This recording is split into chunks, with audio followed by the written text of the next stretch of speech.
to do here in the next 2 weeks. We do just need to be clear here. That would ordinarily be quite a deadline, but the president says 2 weeks all of the time. It's really this kind of verbal crutch that he uses that he often doesn't mean. So it's hard to know exactly what he means here. CNN apparently does not believe the president is serious about his 2-week deadline for Iran. Let's bring in District Media Group President Beverly Hallberg and political commentator Stephanie Hamill. Thank you both for coming on. Beverly, to you first. You kind of heard CNN there, right? Kind of saying, the 2-week deadline, it's a crutch. I mean, it's lazy journalism. Just because Trump said a 2-week deadline before, they're like, they all grouped them together. He doesn't mean anything by it. What do you think about this?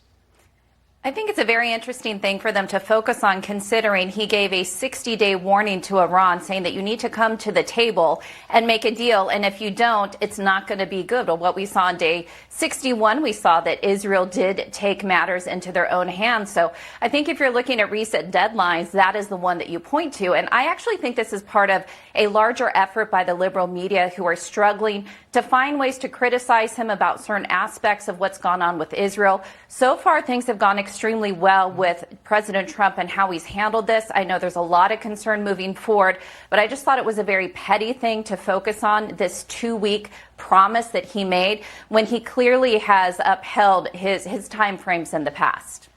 Meantime, Stephanie, to you, here's former comedian Seth Meyers and MSNBC's Chris something. Watch.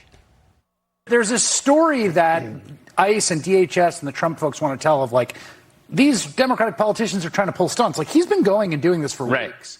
And what's clear is, I think, they like the show of force and the spectacle of physically restraining and detaining members of Congress. Yes. I really do think that is part of it.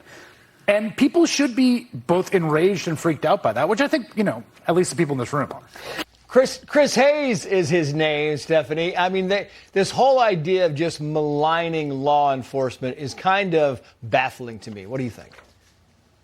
Yeah, this is just, typical rhetoric from the left. Everything that Trump does is bad, yet they don't want to acknowledge the fact that this is what the American people voted for. I'm the daughter of an immigrant from Mexico. We fully support this. We especially don't want criminal illegals in this country. There is no place for them here. And so, again, this is just the typical everything that Trump does is bad, and we're going to have to trash him for it.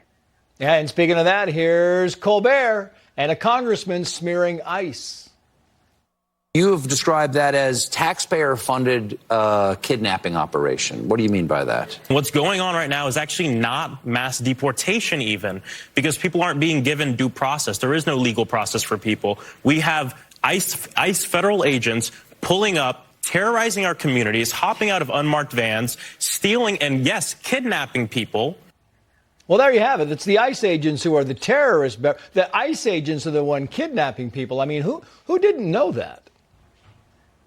Yeah, whether this is using the word kidnapping here, you even had Governor Mike Walz of Minnesota saying that ICE is the modern day Gestapo at a commencement speech in May. What you're doing is putting a target on the backs of law enforcement who has been tasked with this very, very difficult job. Here's what I'll say. If you have issues with how this is being handled, you go through the courts, you take it up in policy, change the laws of the land. But you don't do this to law enforcement. I actually think it's very reminiscent of the defund the police movement, which did not work well for Democrats, and I don't think this is either. Yeah, it's amazing. Here's the last soundbite, and it's for you, Stephanie. Jasmine Crockett calling Trump supporters sick, and then The View saying that Trump criticizing Crockett is dangerous. Watch. Well, it makes it even more irresponsible that a president would come for, as you said, a sophomore member of the House, knowing that you're not exactly. Yeah. But he's scared of her. She's tough and smart. That and doesn't change the danger it puts her in. Exactly. Yeah. I know that. Anybody that supports it is also sick. We've got a mental health crisis in this country because everyone, no matter how you affiliate yourself, should be against Trump. It seems to me like the theme here, Stephanie, is that her criticism is valid and his criticism is dangerous. Yeah, we see this constantly. It seems like it's only okay to attack those who are on the right, yet they don't even want to acknowledge their own hypocrisy. And if you look at what the Congresswoman is saying, this is like a basket of deplorables moment. She is putting everyone in a category. And then we have the Democrats who are wondering why they're having an identity crisis and why they're having a hard time bringing people to their side. This is why, because they continue to insult the voters because of the policies they support. If you look at it, it's not really a crazy idea to want to have closed borders. It's not a crazy idea to have a great economy. And it's not a crazy idea to not want war. Every country has laws. Every country has borders, and we just kind of want to tear ours down. Stephanie, Beverly, thank you both. Well, a new